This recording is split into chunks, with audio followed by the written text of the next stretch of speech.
Mr. Carl Emley feels it would be a little unkind to present this picture without just a word of friendly warning. I think it will thrill you. It may shock you.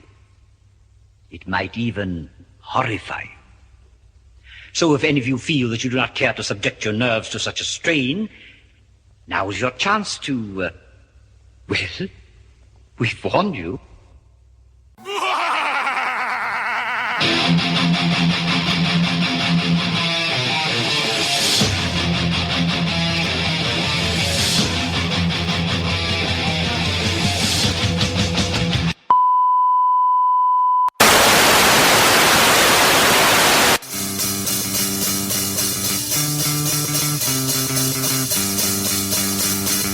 One, two, three, four.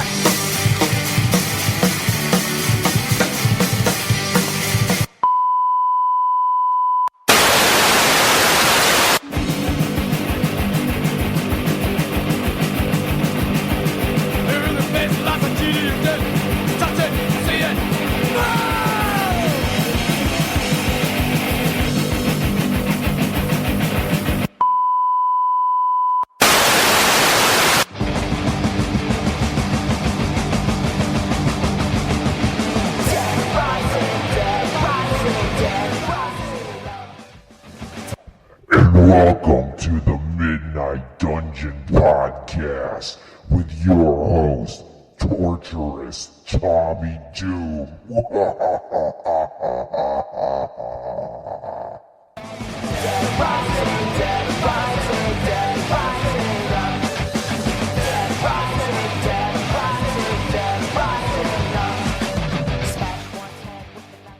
Oh man, and that was Lace at the end of TLS, and this is the Midnight Dungeon Podcast. I am your gruesome, evil, grave-digging host, Torturous Tommy Doom, and I am joined by what I am calling the new Pantera mixed in with White Zombie. I am here with the band Toy Called God. What's up, Tommy? Hey, what's going on, man? Oh man, it's great to have you guys on here, man. First off, can you guys introduce yourselves and what role do you guys play in Toy Called God? Tyson, I'm the singer. I'm Dustin, the bassist. And I'm Patrick, the guitar guy. Oh. Now, this is going to seem like, well, first off, it's going to seem like a generic question to ask, but how did Toy Called God form? All right, we get asked this question a lot. It was actually a weird chain of events that brought us together. The drummer is actually my younger brother, and he had a drum set up at my parents' house, and a FedEx delivery guy was delivering a package to the house and asked him if he wanted to jam. So they started jamming. Me and my brother have been playing for a while, nothing serious. I also play the guitar too. And that we started playing. They asked me to come over and try to sing, so I sang for a little bit, and the guitar player was liking what we're putting together. So we put out some Craigslist ads for a guitar player and a bass player. And so we got a bass player, Dustin Phillips. So as soon as he came into the picture, we knew he was kind of here to stay. And Patrick Donovan was another guy who replied to the Craigslist email. And the first day he showed up, played with us, and he was ready to go. He went out and bought a PA the next day, and it's the rest is history. Now, how long have you guys been together? Year and say 3 months. Yeah, probably about that. Not bad.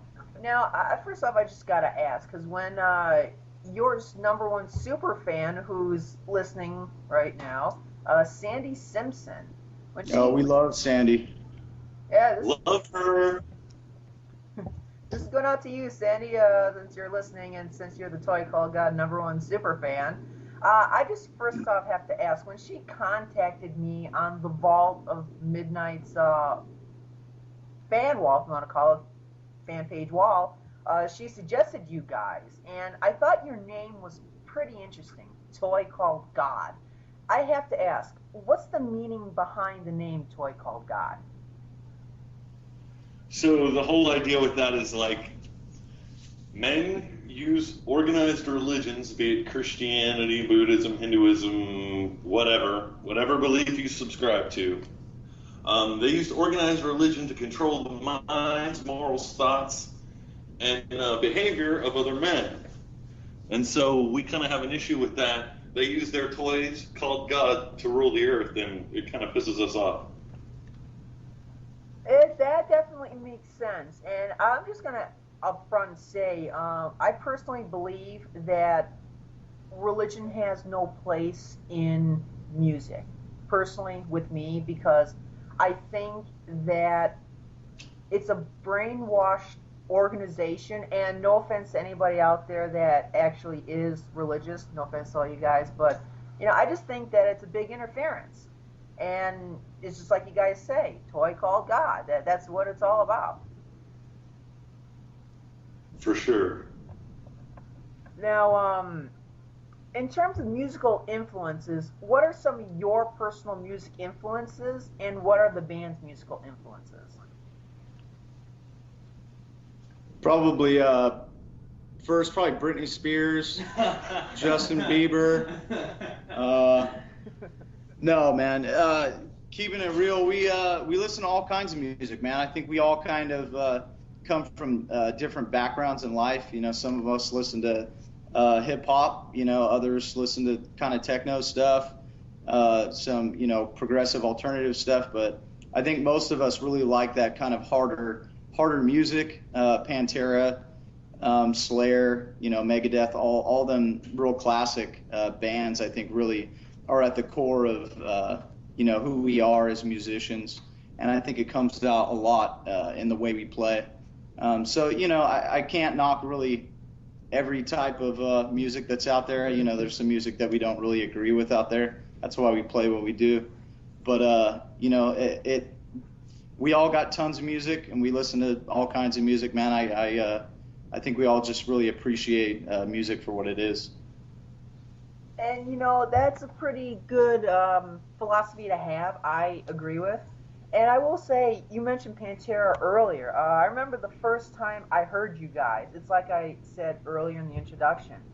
I feel that you guys are definitely Pantera mixed in with White Zombie, because you have that groove metal edge to you, via bass, guitar, rhythm, drums.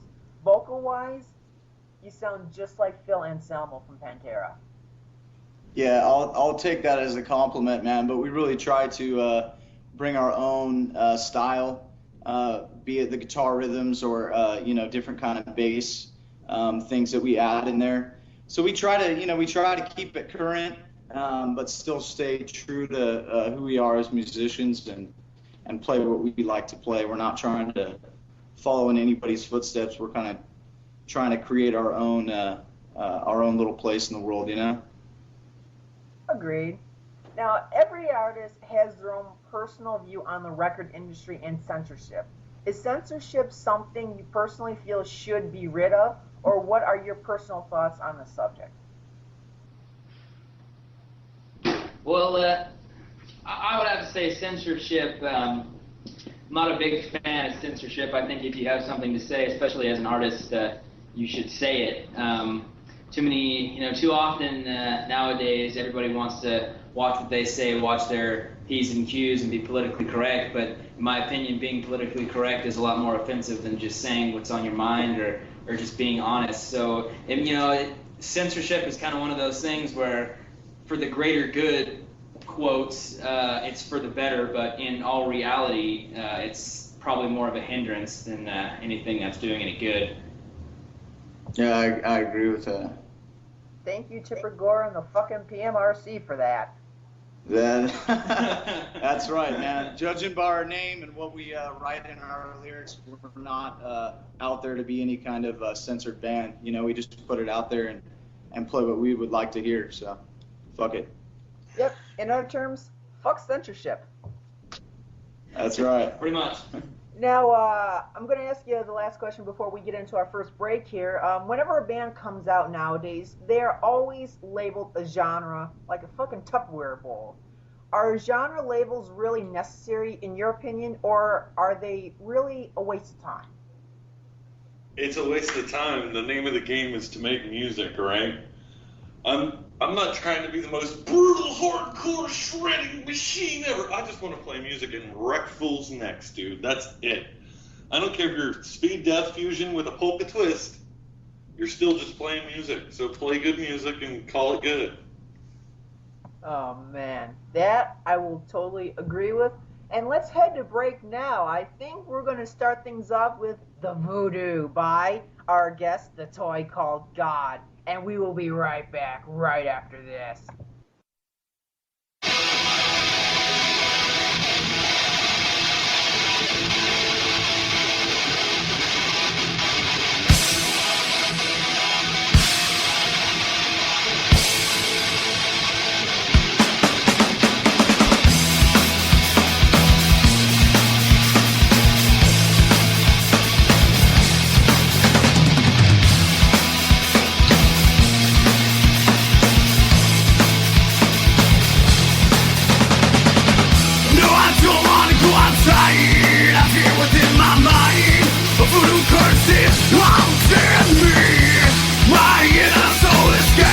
In my mind is as you raise a feeling that confronts my soul. Rise to the next emotional and behind, free from the chains that would bind.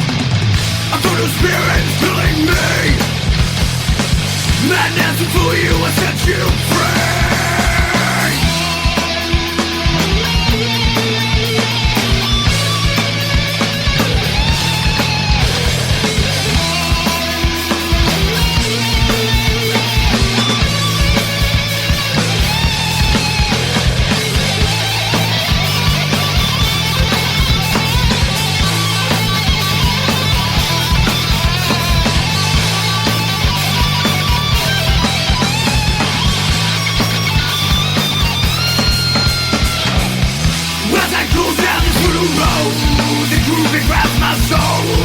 Zombie queen is calling me. If I'd known the secret she kept, what the spell enough she said, you know I wouldn't try to scream. Rise to the Mexican mode, you left behind, free from the chains that would bind. A voodoo spirit killing me. Madness will fool you and set you free.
If you've never heard before, there was once a time when only God had fire. The moon and stars and nothing more to lead you through the night. If there's a hell and Satan had a daughter, he must have sent her here to hide the flame.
slander/bargaining from the band Pig Champion. This is going out to you guys, and we return to the Midnight Dungeon podcast. I am Torturous Tommy Doom, and I am joined by the guys in Toy Called God.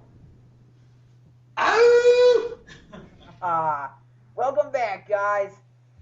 What's up, Tommy? Not much. Just drinking halfway through my pint of vampire's blood for the night. Oh, we're drinking Capri Suns over in this motherfucker. My vampire's blood tonight is Mike's Hard Lemonade. So, cheers. Cheers. So, I was going to ask you guys, with the modern day music industry, it seems like a lot of bands that actually play instruments and are committed musicians are growing weary and slowly turning to auto-tuning and computers replacing actual musicians. Is this something that you guys worry about? And if so, what are your thoughts about it? I'm not worried in the slightest, because at the end of the day, there's no computer on Earth that can bend a string like I can.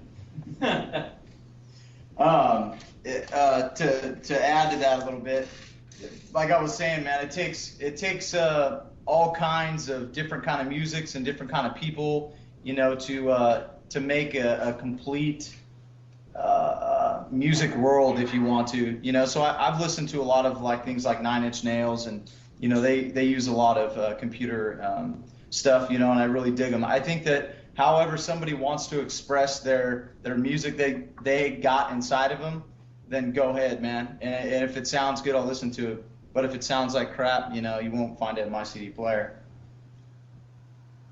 Now, for the fans of Toy Called God listening out there, right now, you guys are competing in the Best Buy Music Gears competition to win a spot for the Uproar Festival, if I'm not mistaken. How's the competition going for you guys? What's that? I was saying, for all the fans of Toy Called God out there that's listening, right now you guys are competing in the Best Buy Music Gears competition to win a spot at the Uproar Festival, if I'm not mistaken. How is the competition going for you guys? Doing pretty good, about 10th or 11th in the voting. The people from Best Buy have been hitting up our page and liking on some of our activities, so we're hoping that figures in with our music, and hopefully we'll be opening for a Bullet for My Valentine and Avenged Sevenfold on the 14th. Oh man, so everybody listening out there, please hit up Best Buy Music Gear's Facebook wall and tag Toy Called God. No, I can't talk today. Toy Called God in your post and tell them that this band is definitely the band that they want. Now, if you guys could work with any real artist that inspired you, who would it be? Well, for me, this is Patrick. I would have to say it would have to be like, does it have to be a living person? It can be either living or dead. Oh, well, I would want to jam with Dime. Oh man, rest in peace, Dime.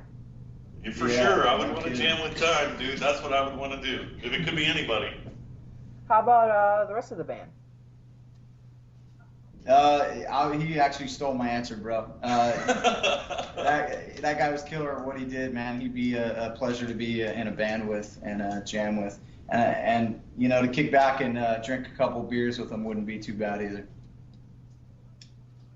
Now, aside from Toy Called God, what are some people in your personal life that you would say inspire you day to day to live life to the fullest?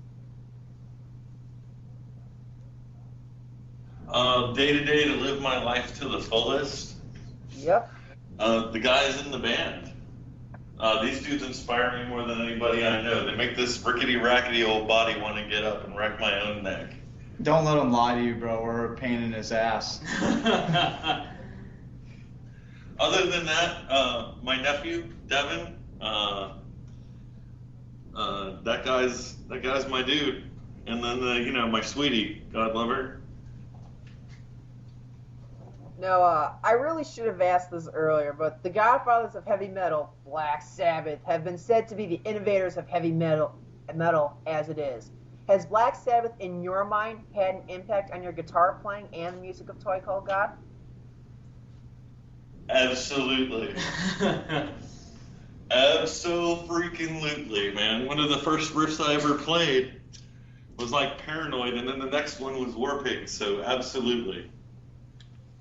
I will say, I've heard songs off of the original first album, but I've never listened to the full album in its entirety. I've listened to the popular songs, Iron Man, Sweet Leaf, the first, the title track song, Black Sabbath, NIB, but I've never listened to the full album in its entirety until a few weeks ago when I downloaded it, off iTunes, of course. And I will say, that album still has the eerie, creepy vibe that it did back in 1970 when it was released on Friday the 13th. It still has the power to send chills down your spine. It is one of the records that has spawned so many other artists, bands, songs, careers. Black Sabbath is just like the holy grail of metal. Yeah, especially since the fact that their guitar player, Tony Iommi, he was originally a right-handed guitar player, and when he was working in that metal sheet factory, for God's sakes, he had 2 of his fingers chopped off. And they told him that he would never be able to play guitar again. That was it. His music career was over. Until he figured out a way to make prosthetic fingers, and he had to force his way to play left-handed, detune the guitar strings, and he basically came up with his own prosthesis. And look at what it did for him. It gave him a whole new way of playing for being a disabled person. That's what worshiping the devil can do for you. So remember that, kids. Sell your soul to the devil and look at what he can do to you. Fucking A. Now, there's actually rumors going around that the original Sabbath is going to be getting together. Again, these are just rumors for everybody out there that's listening. The rumors. But that the original Sabbath is going to get together, and they're going to be having a brand new album and a brand new tour. What do you guys thought about that? If the rumors do come out to be true? I would love to hear the record, and I saw the original Sabbath on a tour with Godsmack, I want to say like 10 or 12, 15 years ago, something like that. So I'm good on seeing them live, but I'd love to hear the record. In my mind, that would be something really amazing to hear. The original Black Sabbath doing something after 43, 44 years later. The fact that those dudes are still playing is a testament to their metalness, period. Exactly. Again, especially Tony Iommi. I would say that dude is definitely a fucking immortal god. Now, that's like bare minimum. Now, during rehearsals for Toy Called God, are there any backstage pranks that go on, or any good luck rituals that you guys do before hitting the stage? Other than just good old shit talking, that's about it, man. We talk a lot of smack amongst each other. As far as pregame rituals, I think there's one in the band, and it's a double cheeseburger with no ketchup for the guitarist. And other than that, that's it. Hooker blowjobs. Hooker blowjobs for the drummer. But they have to be midget hookers. Oh, there you go. In your music career, is there any particular band you definitely would love to open up for, if you could? Let's say it's a band that maybe broke up a few years ago, or even 20, 30 years ago. If they came back and you had an opportunity to open up for them, what band would it be? I think for me, it'd have to be Slayer, man. I think it'd be awesome to open up for Slayer. How about you, Patrick?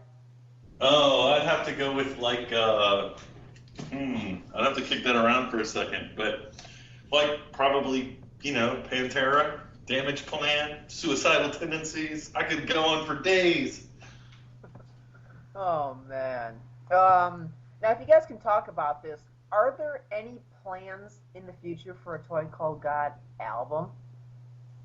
Absolutely. As far as we're in pre-production now, we've got pretty much our song list and set lists chopped to the way we want them. We're slowly piecing together all the pre-production stuff that we need to do for that, and we're locking down our budget, and then we're going to start heading towards the studio. How much of a time frame before you get that all going?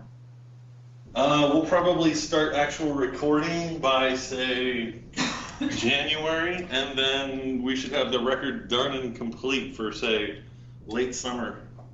Okay, late summer of next year. Not bad. Now, any ideas of a possible album title, or can you not talk about that? We haven't discussed the album title yet. Right now, it's just going to be called Toy Called God. Album 1. Toy Called God, Volume 1. The Black Album. I don't think that one's been taken before. We might use that. Dude, we could call it Ride the Lightning. Oh man, some Metallica references. I like it. Now, are there any goals that you have set for yourself to achieve while in Toy Called God? Not to suck. What was the question? I'm sorry? Are there any goals that you have set for yourself to achieve while in Toy Called God? To wreck the neck of every living metalhead I can find. That is my goal. No. I want to see heads bopping, necks wrecked, moshing in front of me wherever I go for the rest of my life. Oh man, it's just like Quiet Riot always says, bang your head and wake up the dead. That's right.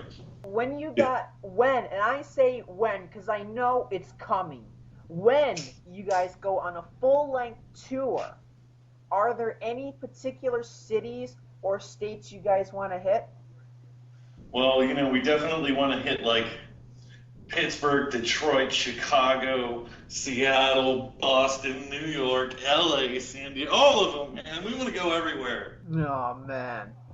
Well, I think we're actually going to go into our second break now, and we are going to wrap up this interview.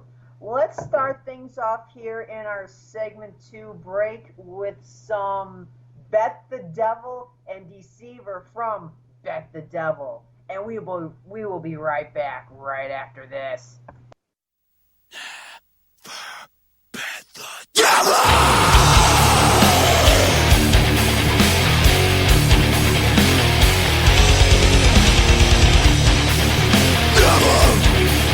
Bet the devil! Never bet the devil!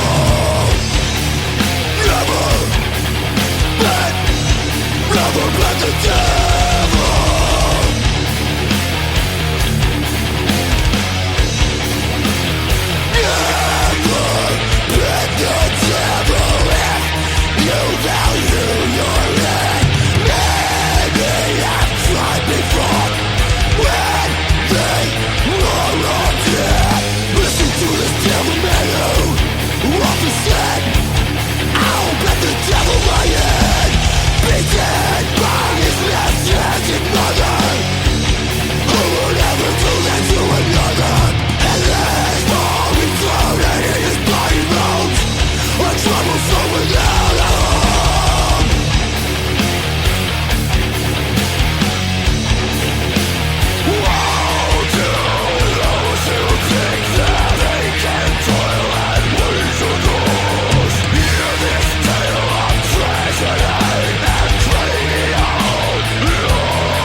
it to rise forever untouched.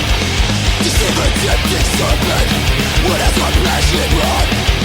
Forever made to suffer, when I drop from the garden. Bittersweet, the taste of fruit, there's no hope for garden.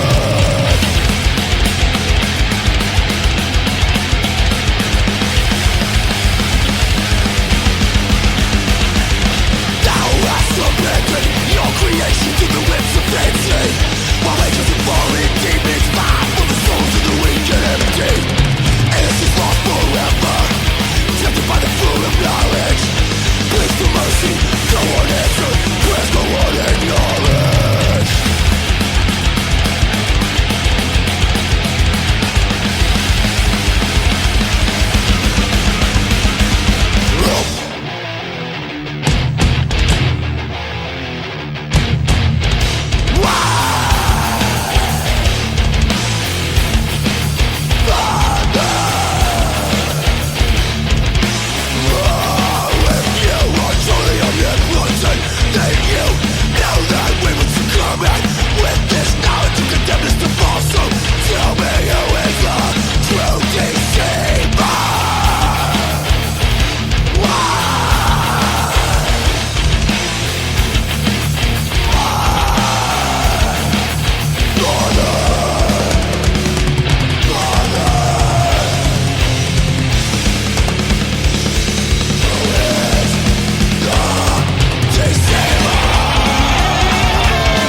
right, and welcome back to the last segment here on the Midnight Dungeon podcast. And that was Only One Menace by Toy Called God. This one's going out to you, Sandy. And I am joined back by the band themselves. What's going on, Tommy? Yo, yo. And, well, we're going to be wrapping up the show here. I've got 2 more questions for you guys, and then I'm going to be letting you guys go on your way to fucking crush, brutalize, and kick some more ass. That's right. Oh, man. Now, when it comes to writing, what inspiration do you get or inspire to put into your lyrics? Like I was saying before, man, it's all stuff that we have in experienced in life, you know. So I write a lot about, you know, any kind of more negative experiences, because it kind of helps me to get over those negative experiences, whether it be, you know, addictions with things or fighting with people or whatever. But a lot of the songs that we have, Patrick already came to the table with, and you know, I'm sure he has his own answer for what he wrote and why he wrote it. Well, it's just what Tyson said. Everything that we do, everything that we say, everything that we play is a moment we've lived. And the songs are definitely an expression of us dealing with those issues and moving forward.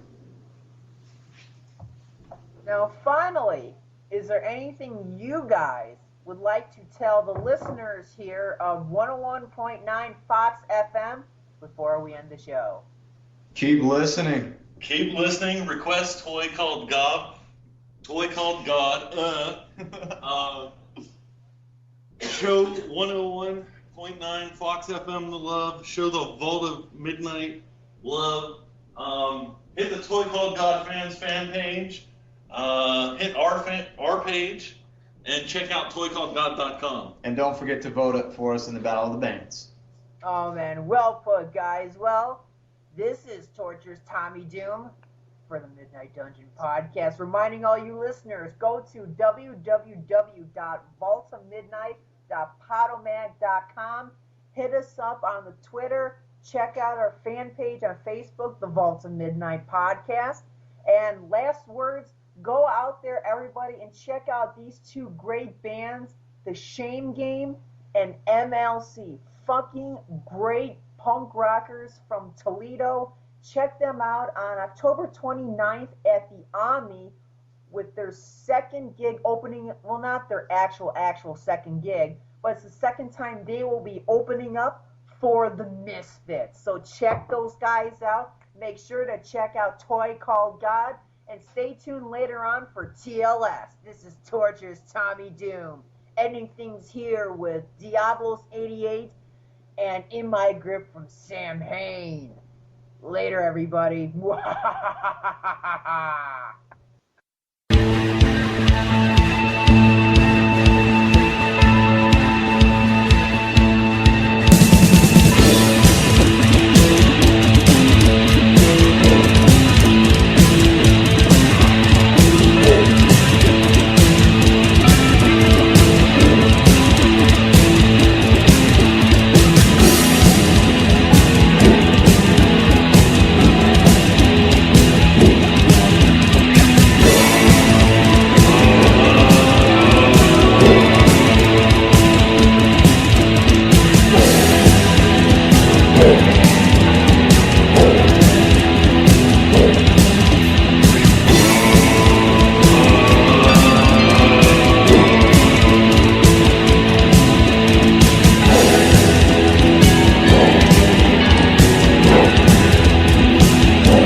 I will burn you